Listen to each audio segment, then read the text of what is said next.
In 2048, Earth faces a critical crisis: overpopulation and the depletion of nearly all natural resources. In a desperate attempt to ensure humanity's survival, the government initiates a program to genetically modify 14 soldiers. Their mission? To colonize Saturn's moon, Titan, and establish a new civilization. Among the volunteers is former pilot Rick, who brings his wife, Abigail, a doctor, and their son, Lucas.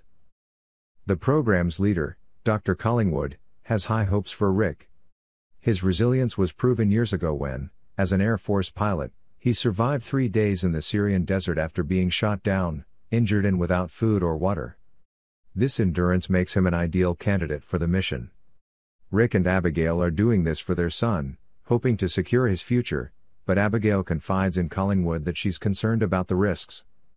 Collingwood reassures her that while illness is possible, proper aftercare will keep Rick safe.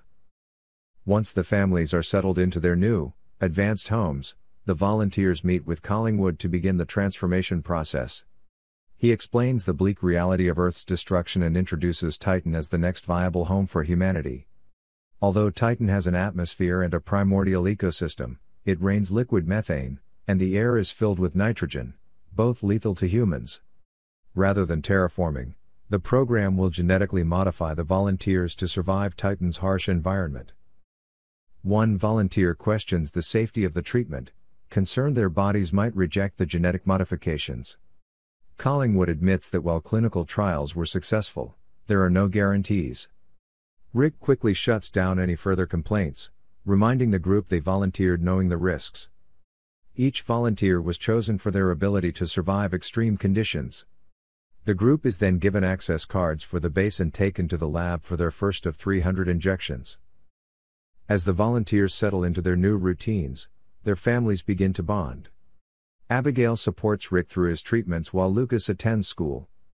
The group often gathers for social events, where they sometimes share their fears about the mission's 2-year timeline and the possibility they may never return to Earth. One night, after a lively barbecue, Rick falls ill with a high fever and struggles to breathe. Abigail nurses him through the night, but this marks the beginning of his physical changes. Collingwood is thrilled with the volunteers' DNA progress and decides it's time for a test. The group is challenged to stay underwater without oxygen tanks. After half an hour, only Rick and fellow volunteer Tally remain, turning the test into a friendly competition. Rick stuns the observers by swimming at high speed and moving like a dolphin, his body adapting in ways no one anticipated. As Rick's abilities evolve, so do the changes to his body. Black veins appear sporadically on his skin, alarming Abigail, but the changes quickly fade. The volunteers undergo their first surgery, further altering their physiology. Abigail becomes increasingly worried after reading about the potential side effects, especially when Rick's body temperature rises, forcing him to submerge his hands in ice to feel normal. His inability to feel cold is another sign of the drastic modifications taking place inside him. The experiments continue with grueling challenges, including simulating Titan's atmosphere and swimming in freezing water. Rick helps Tally overcome the cold by teaching her meditation techniques, but signs of physical deterioration begin to show. Both Rick and Tally start losing their hair, and one of the women in the group tragically dies after a violent seizure.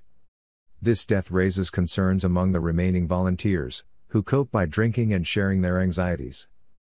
As the changes progress, Rick's eyes are surgically modified to see in the dark, but the procedure leaves him temporarily blind. Abigail's growing fear leads her to investigate further, and she discovers that the program is infusing the volunteers with animal DNA. Collingwood reveals that the volunteers are evolving into a new species, Homo titanians, designed to survive on Titan. Tensions rise when another volunteer, Zane, mutates and violently attacks his wife, leading to a fatal encounter with the military. Meanwhile, Rick continues to undergo extreme physical transformations, distancing himself from Abigail and Lucas. His once human features are replaced with alien-like traits, and he can no longer communicate through words, relying on tactile contact and low-frequency sounds. As the situation spirals out of control, the program is ordered to shut down. The Pentagon views the project as dangerous and inhumane.